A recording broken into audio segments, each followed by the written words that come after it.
Hi everyone, it's John the Dyslexic Geek here. In today's video I'm going to go through all the new LEGO sets that are going to be coming out in September. After August, which had like 50 odd sets coming out, September in contrast is a little bit quieter, but there are some really good sets in here, and I'd argue September is even more exciting than August. Despite there being less sets being released, I think it's more quality over quantity for September. Some really good sets in here I can't wait to get my hands on. So first up we have all the advent calendars that are going to be coming out for this year. We get 6 in total. I don't see many people buying these in September, but there we go. The first one is the Lego City one. This is priced at $33 or £20. This is quite cool. I did have the Lego City one last year. Very Christmassy, quite traditional. Last year's theme was like gaming and things like that. I'm not quite sure what this year's theme is going for in here. I'm probably not going to get the Lego City one this year. Having had it last year, I'm going to get something different this year. The next one is the Disney Advent Calendar. This one's a little bit more expensive at $45 or £30. This is more like mini like Disney dolls, so not for me this one, but if you're into your Disney, there you go. Next we have the Friends calendar, which is priced at $32 or £20. Again, not one for me at all, this one, but if you're into your Friends, that's a bit more. Again, like the Friends ones do seem to have a little bit of a crossover with Lego City. I feel they're very similar in feel, if you know what I mean, but yeah, not for me that one. We get this year's Harry Potter one is going to be $45 or £30. I was thinking about getting this, but I'm not quite sure. I like the minifigures, but the little mini builds don't do that much for me. I still think the Harry Potter one that we got, I think 3 or 4 years ago, that had the Voldemort, I think in a Christmas outfit, if I recall. So yeah, I'm not going to get the Harry Potter one. I don't think it looks fine, but nothing really exciting. But I do like the minifigures, but yeah, probably not. And for Marvel this year, we get a Spider-Man themed one rather than a complete like Marvel one. So it's just only a Spider-Man one. Yeah, look, this one again is an easy pass for me. $45 or £30. They don't show all the contents of the set in this, but yeah, I'm not really fussed about this one, if I'm being perfectly honest. But I do like the Green Goblin, the various Spider-Men. But the one I'm going to get this year, I think, is a Star Wars one. I think this is the best one that they've done in recent years. This looks awesome. Priced at $45 or £30. Really cool. You get Leia, Ahsoka, Luke, a clone trooper, and a Republican guard, plus a battle droid. So that's quite cool. But I love all the little mini builds that you get in this. So you've got an X-wing, TIE fighter, Millennium Falcon, so Venator there, AT-AT. Vader's castle. I love the little mini the mini Lego kits that you got in the Lego games from many years ago. That's a really cool little mini kit. I like that. Yeah, this one is going to be the one I'm getting this year. I think this is really good. I think it's the best one they've done for quite a few years. So yeah, this is for me. This is the pick of the advent calendars. Obviously, you don't like Star Wars, this probably won't interest you. But for me, yeah, I do like this one. I would advise anyone who's thinking about getting the advent calendars, wait. Don't buy them on day one. Last year, by Black Friday, these were all reduced quite drastically. These will be available at all retailers, not just Lego. I think, say, Black Friday last year, I think the Argos in the UK had the Star Wars ones and the Harry Potter ones, I think down to £20. So hold off, that would be my advice. Just wait. I mean, there's no real rush to go out and buy them now on the 1st of September. So these will eventually come down before Christmas, so do bear that in mind. And moving on to the main sets now, we get the Harry Potter The Burrow Collector's Edition. I'm super excited for this, I can't wait. $260 or £220. I'm really looking forward to this. This looks absolutely awesome. Just only announced a few days ago. I've been looking at the pictures quite a bit, going into all the details. The only downside to this, looking at like all the Harry Potter sets, there are going to be a lot of stickers in this, unfortunately. That is like what Lego do with most Harry Potter sets now. I'm hoping there will be some printed pieces, but I don't have much hope. Even Gringotts last year, I don't think had many printed pieces at all, and that was a lot more expensive than what the Burrow is.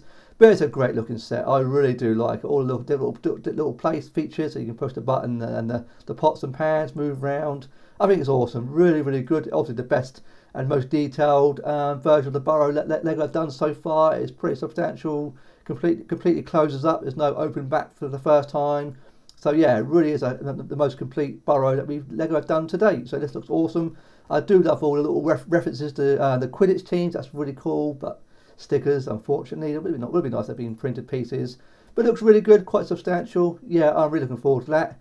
Now, do bear in mind, if you're thinking about buying the Burrow on day one, there are 3 promos are available. The first being the collectible Weasley clock. Now, this is only available if you're buying the Burrow This is quite awesome. It's not Lego, it is like a metal collectible. I quite like this, something different. I really like it. I don't think it's going to be very big, but it's like the Weasley clock. I mean, it looks quite cool. I really like this nice little collectible, something quite different. Yeah, it comes in a nice little presentation box, I suppose. Nice, would it be nice maybe if it had a little bit more art on the box, but it's not too bad. But yeah, I like it. I think it's quite a nice little freebie, especially it's a really nice incentive if you're thinking about buying the Burrow on day one. So it's only available if you buy the Burrow, so that's quite cool. Also available is the Borgin and Burke's Flu Network. This is available for any Harry Potter purchase, but only on Harry Potter purchases. I think you need to spend, I think, £60 or $70 in order to get this. I have to double check that, but do double check that. And also available is a polybag, a Forbidden Forest polybag that includes a Draco minifigure. Again, that is available for all Harry Potter sets, not just the Burrow. I think that only has like a £20 or $30 spend in order to get that.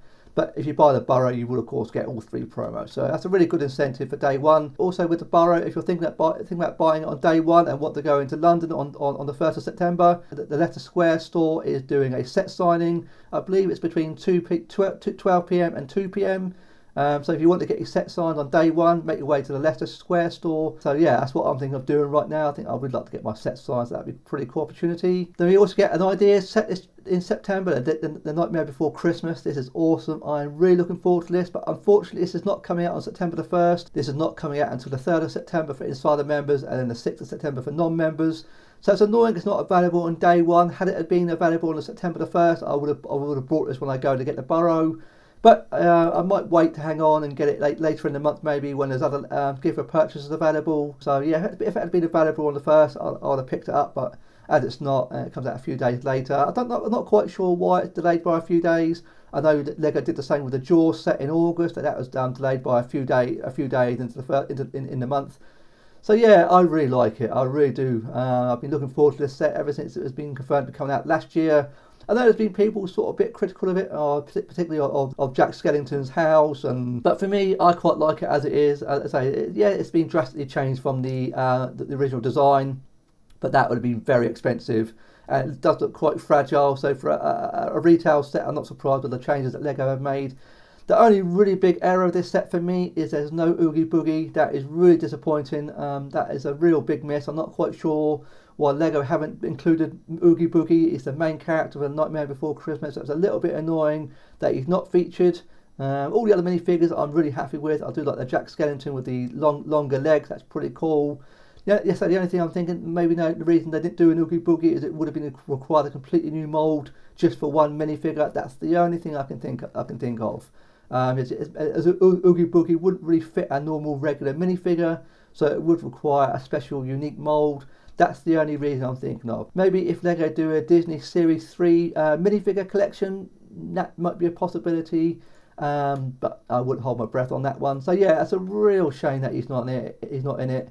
It's a major character, and I think it's a big mistake. But that is what it is. That won't stop me getting it. It's going to be $200 or £170. Yeah, I really do want this, but I say, had it been available on the 1st of September, I would have bought it on day one, but I'm going to hang on and see what promos come out. In September, we get the last of the collectible minifigure series for this year, and it is the Dungeons and Dragons one. These look awesome. I want every single one of these. I can't wait to get them. These are going to be priced at $5 or £3.50 like all the other ones. I do believe the boxes are QR code scannable again, so do bear that in mind. So if you're looking to try and get all the minifigures that you want rather than get a random draw, you can scan the box and make sure you get the one you want. I think these are all fantastic. I really do want every single one. I think I want multiples of a few of them as well. Anyone who's got the D&D idea set from this year, of course, these will go really well with that. But these are, yeah, I think this is going to be a really popular set. I'm really looking forward to them. Very cool. We get a few seasonal sets coming out in September. The first being the Halloween Barn, priced at $15 or £13. It's a nice little Halloween set, but yeah, I'm not buying this in September. I may pick it up in October. I'll have to wait and see. Get a couple of Christmas sets. The Christmas ornament selection is priced at $13 or £11. They're fine little Christmas tree decorations, but again, I can't think about Christmas in September. It's way too soon. Also available is a Christmas table decoration, priced at $40 or £40. This looks really nice, actually. I think it looks really quite classy. Not something I'll be buying in September, but maybe come November time, I might get this. I think it'd be quite nice to have a little Christmas decoration on the Christmas table. Looks quite good. But yeah, not in September. And the last set that's been confirmed to be coming out is The Legend of Zelda Great Deku Tree 2-in-1. I think this looks awesome, but it's very expensive. $300 on £260, 2,500 pieces. I really do like it. I'm a huge Legend of Zelda fan. It's easily one of my most favourite game franchises of all time. But I feel it's a little bit expensive for what it is. For me personally, I'll be building the Ocarina of Time Deku Tree. That's the one I have the most attachment to. That's the one I prefer. Obviously, the one from the Breath of the Wild is a lot bigger and uses a lot more of the pieces. But from what I understand, if you decide to build the Ocarina of Time version, you're left with 5 unused bags because it uses so much fewer pieces than what the Breath of the Wild one does, which is a bit annoying because if you're paying this price and you're only building and not using all the pieces. Yeah, that's a bit of a problem if I'm being perfectly honest. And from what I understand as well, it's not easy to transform it. There's no real guidance in the instructions how to completely change it. I think you have to tear it down and rebuild it over and over again. From what I understand, I mean, if you want to build the Breath of the Wild version, I think you're probably a little bit more, that makes more sense. But if like me, you only want the Ocarina of Time version, yeah, you're losing a lot fewer pieces. You're not really getting your bang for buck. I do like Link's house. That's quite a nice little attachment. But the minifigures, I love the minifigures. You get the Master Sword included, which is awesome. It's not included, you can't see it in this picture here, but the Master Sword is present in Colette. I think you can just see it in here on the bigger picture here, just make it out there. That's awesome. The minifigures are really, really good, but yeah, it's a shame that the Ocarina of Time Deku Tree is not as flushed out. But yeah, I don't know. Maybe if I see it in the Lego store, I may be convinced. It is available for pre-order right now if you so wish, but you might want to see it for yourself before making a final judgment. When this was first announced a few months back, I think it was announced way back in June. It was going to be a day one for me, but now seeing more details about the bags of Lego being left over for the Ocarina of Time, I'm going to wait for a sale on it. I think it's very expensive for what it is. As much as a huge fan of Zelda I am, as expensive as it is, I think I can wait for a sale on this one. So, but I don't know, I may see it in the Lego store, instantly fall in love with it, but I think I need to be sensible and really hang on for it. Now there is going to be one more set coming out in September that hasn't been confirmed yet or hasn't been revealed, and it is a Icons Moments in Space. I believe it's a set based on a Pharrell Williams movie that's coming out at some point this year. I don't know much about that. I think it's going to be $110, but that's not being revealed yet. So maybe in a week or two we'll get full confirmation of that when it gets revealed. But as I say, at the time of recording this video, it's not yet available. It's not yet been shown. I do believe it's supposedly going to be coming out late in September. So that hasn't been revealed yet. So do bear in mind there is one more set to be revealed for September. But that is it for the moment. That's everything we know. I think this is going to be, apart from the Pharrell Williams Moment in Space, this is everything that's going to be coming out in September. Really good month, I think. I think there's a lot of quality sets in here. For me, I'll certainly be buying the Burrow on day one without question. So, particularly as all the promos available, that makes more sense for me. I will be getting the Nightmare Before Christmas, maybe not on release day, but as it's not available on the 1st of September, I'm going to hang on and see what comes up in terms of promos in September. So I'll hang on for that, but I'm looking forward to getting my hands on that, and I cannot wait. So let me know in the comments which of the September sets are you looking forward to picking up. Can I please ask leave a like? And if you've enjoyed today's video, I'm very grateful if you consider subscribing today. I look forward to seeing you on my next video. Thanks very much for watching today.